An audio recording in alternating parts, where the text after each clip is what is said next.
Ինչպես ամուսինը տան գործ արեց։ Լատիշական հեքիաթ։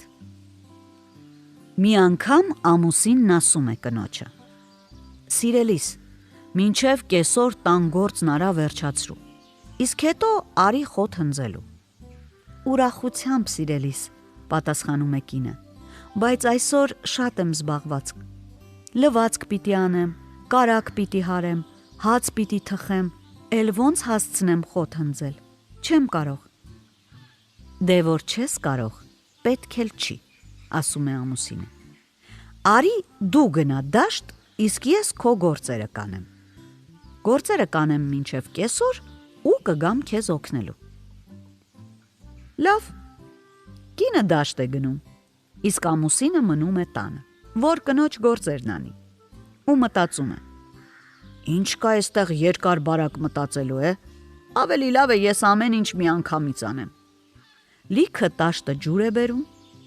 թրջում լվացքը, խնոցին կապում է մեջքին, խմորի տաշտակը մոտեցնում է լվացքի տաշտին և սկսում գործ անել։ Մտնում է խմորի տաշտակի մեջ ու սկսում ոտքերով հունցել խմորը, ձեռքով լվացքն է անում, իսկ կռացած մեջքով էլ կարագն է հարում։ Սկզբում ոչինչ, գործը կարգին առաջ էր գնում, բայց երբ կարագը հարվում է ու մեծ գունդ դառած լխլխկում, հանկարծ խնոցու բերանը բացվում է և ամբողջ թանը լցվում է ամուսնու ծոցը։ Նա այնպես է վեր թռչում, որ լվացքի տաշտը շուռ է գալիս խմորի տաշտի մեջ։ «Թու անիծված լինես, հա», գոռում է նա, «հլը փառք է, որ ոչ ոք չտեսավ»։ Բայց դե ոնց։ Հենց այդ ժամանակ դուռը բացվում է և ներս է մտնում զոքանչը, որ եկել էր աղջկա հետ դեսից դենից զրուցելու։ Նա էլ հենց տեսնում է, թե ինչ է կատարվում այստեղ, փեսայի վրա սկսում է ծիծաղել։ Իսկ դե փեսան էլ հո հիմար չի ուզում, որ զոքանչը իրեն տեսնի թանի ու խմորի մեջ թաթախված, վազում է, որ թաքնվի, բայց շտապելուց ընկնում է խոզի ճաշի ամանի մեջ։ Զոքանչը խրճիթ է մտնում և ինչ տեսնի, ամեն ինչ տակնուվրա է եղած, խմորի տաշտի մեջ կեղտոտ լվացք, թանը թափված է հատակին,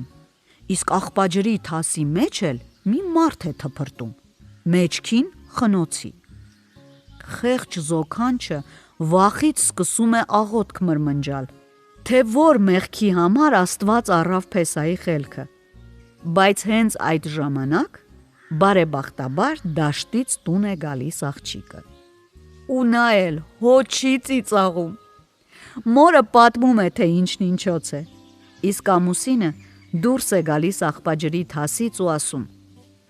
«Չէ, ավելի լավ է ես ամբողջ ամառ մենակ հնձեմ, քան թե մի անգամ մնամ տանը գործ անելու, չէ, էլ չեմ մնա»։